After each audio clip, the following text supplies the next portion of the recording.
We should praise the Chinese government's swift action during this crisis. No, we shouldn't. When China says everything's being taken care of and to not panic, that is precisely the time that people need to take action into their own hands. We'd be foolish to believe the infection figures that come out of the state media from China. The cases are now in the high thousands, which means that this disease, in fact, this coronavirus, is more transmissible than SARS.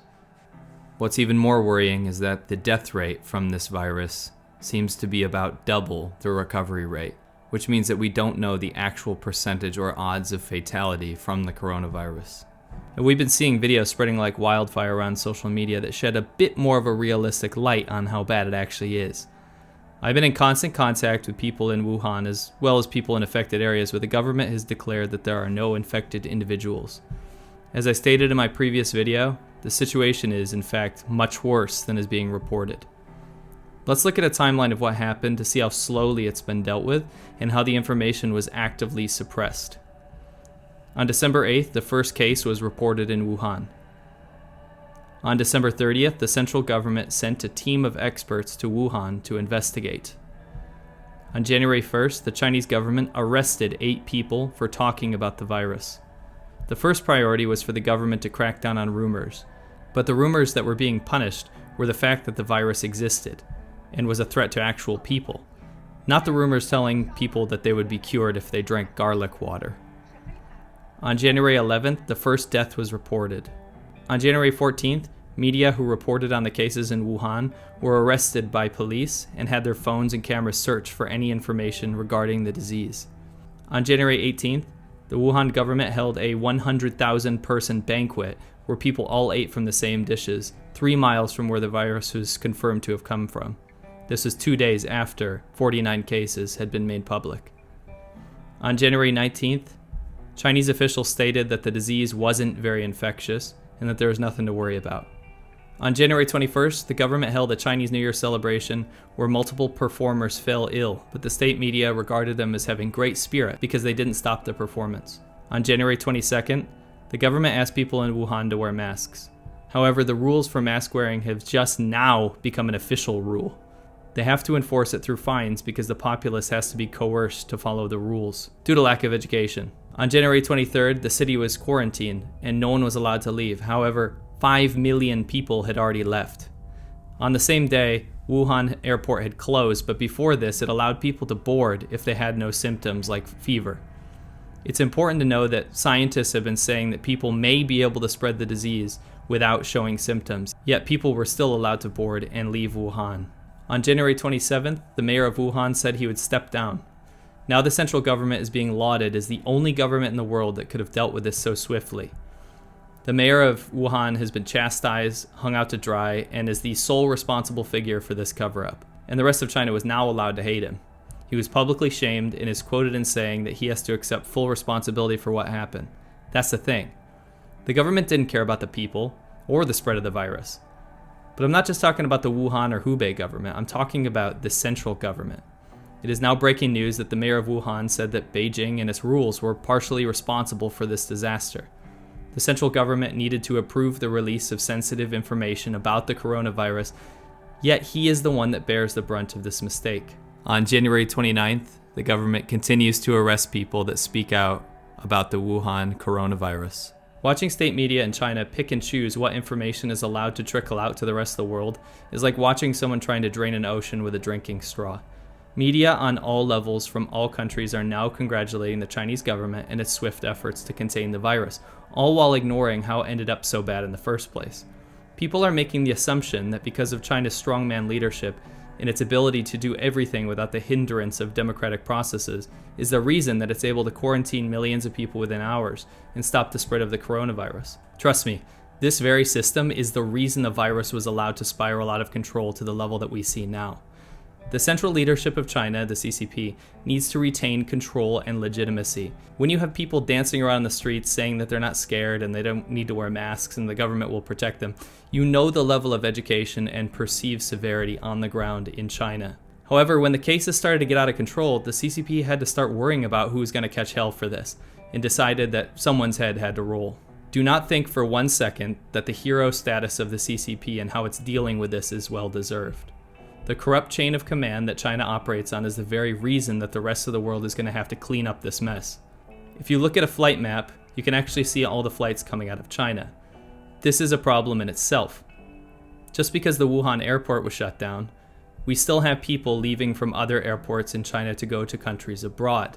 The problem with this is that the cases that the Chinese government is declaring are actually the official state figures from state media.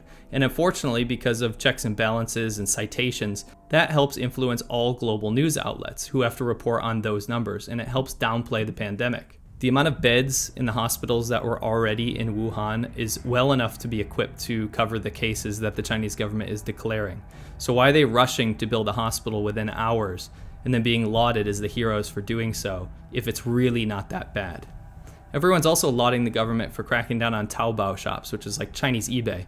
But this is yet again another situation where 7 people get nailed to the cross for an absolute insane amount of people trying to make money off this tragedy and sell fake masks. State media is showing how all of China is coming together to fight the virus, and the strength of Chinese unity through nationalism and government worship is going to solve this catastrophe.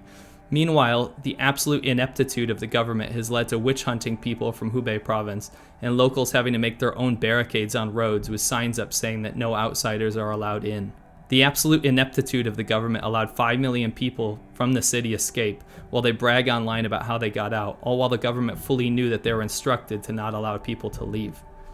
The absolute ineptitude of the government led them to start checking people's temperatures at the Wuhan airport and allowing them to board if they showed no symptoms, despite already knowing that the incubation of the virus was long and asymptomatic people could in fact spread the virus.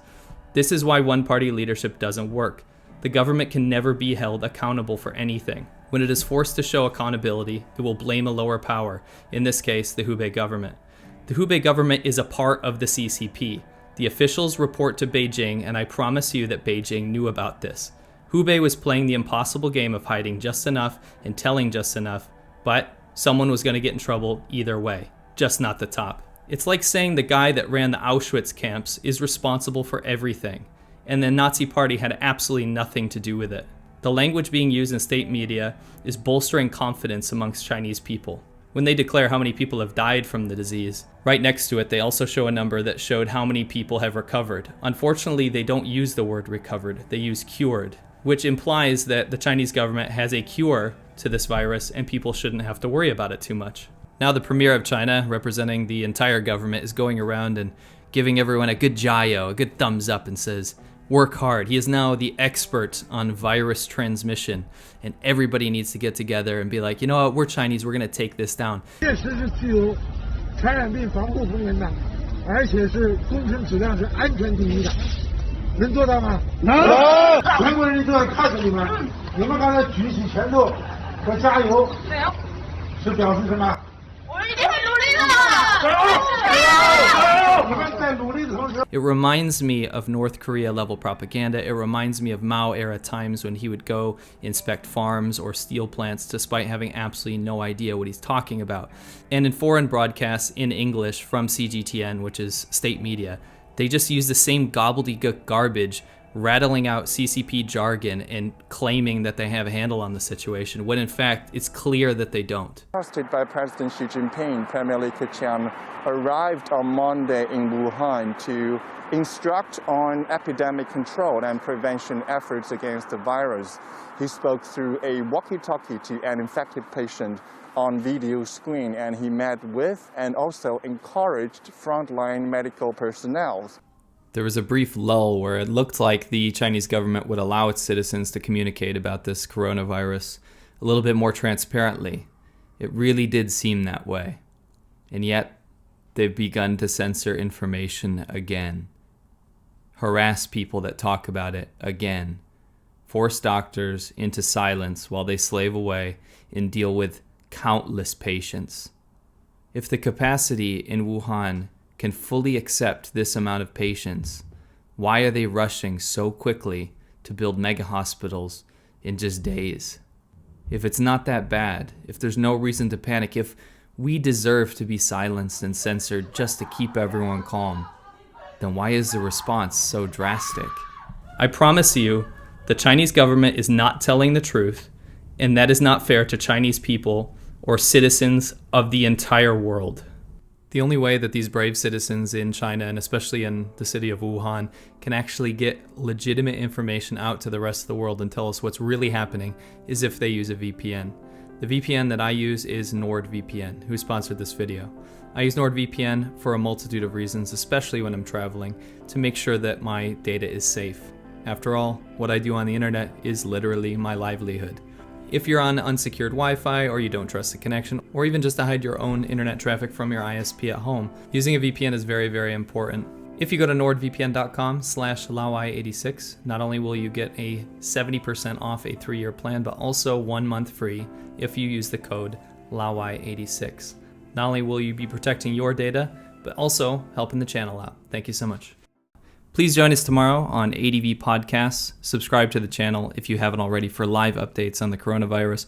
We'll be doing a full-length live stream about information that we've been getting firsthand to keep you guys up to date. We'll see you there, and also every other Thursday, we'll see you on the same channel, so don't forget to join us there. Thanks.